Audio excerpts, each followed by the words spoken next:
Troublemaker. Noun. A person who habitually causes difficulty or problems, especially by inciting others to defy those in authority.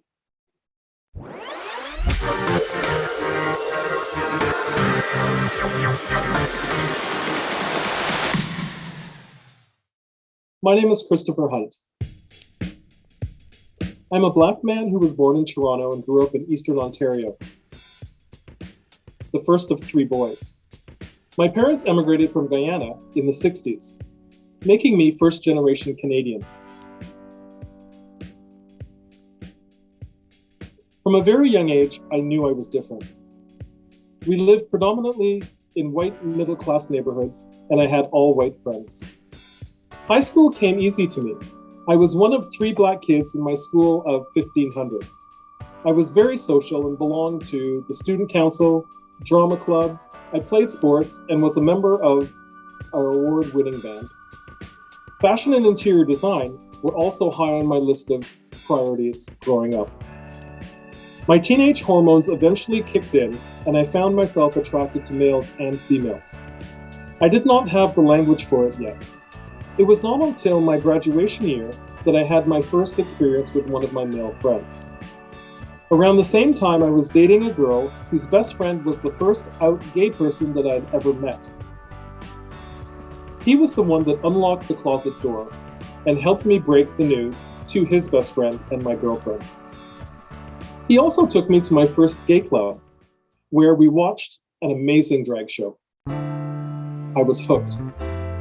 Eventually, I spent much of my gay adolescence going to drag shows weekly. Eventually, I left home for the bright lights of Toronto, where I fell into a banking career. I found my community not at the gay strip of Church and Wellesley, but at a small coffee shop just shy of Yonge and Bloor called the Cappuccino Cafe. This is where I grew lasting friendships, and I was able to truly be me. In a strange sequence of events, I met my best friend, who's Black. We remain best friends to this day, and he finds much amusement in reminding me that I am Black every chance he gets. In 1994, my banking career brought me to Vancouver, where I could go days without seeing another Black person. It's what I grew up with, so it wasn't a huge deal. It was fascinating, however, that there would be an acknowledgement or a quick hello, or at the very least, a head nod when I did pass another Black person on the street. I spent my evenings attending all of the Vancouver weekly drag shows and was not surprised by the lack of Black performers. When I did break onto the scene, I made a point of only performing Black characters and Black artists. Call it a love letter to the audience.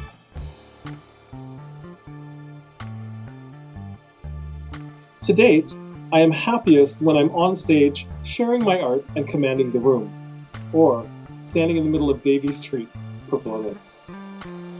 I am a conundrum. I love being a drag performer, but drag is not my primary identity.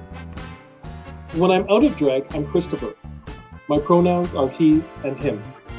When I'm in drag, as Simone says, my pronouns are she and hers.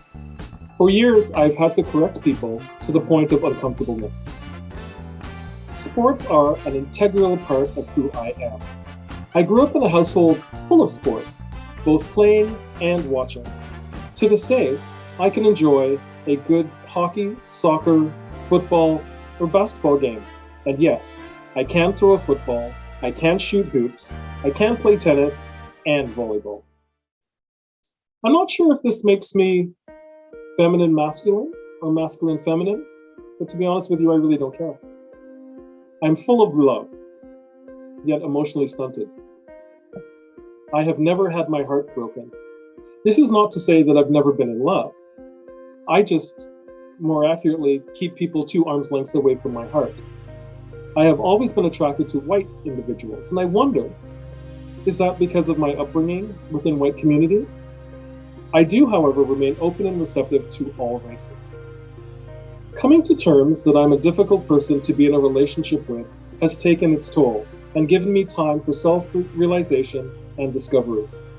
Drag can be a big pill to swallow, as well as a propensity to be over-sexualized.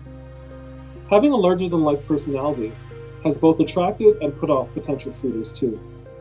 As a troublemaker, my experiences have taught me to love who you love unapologetically.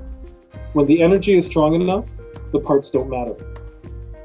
Well, I guess that's why I refer to my sexuality as advanced queer.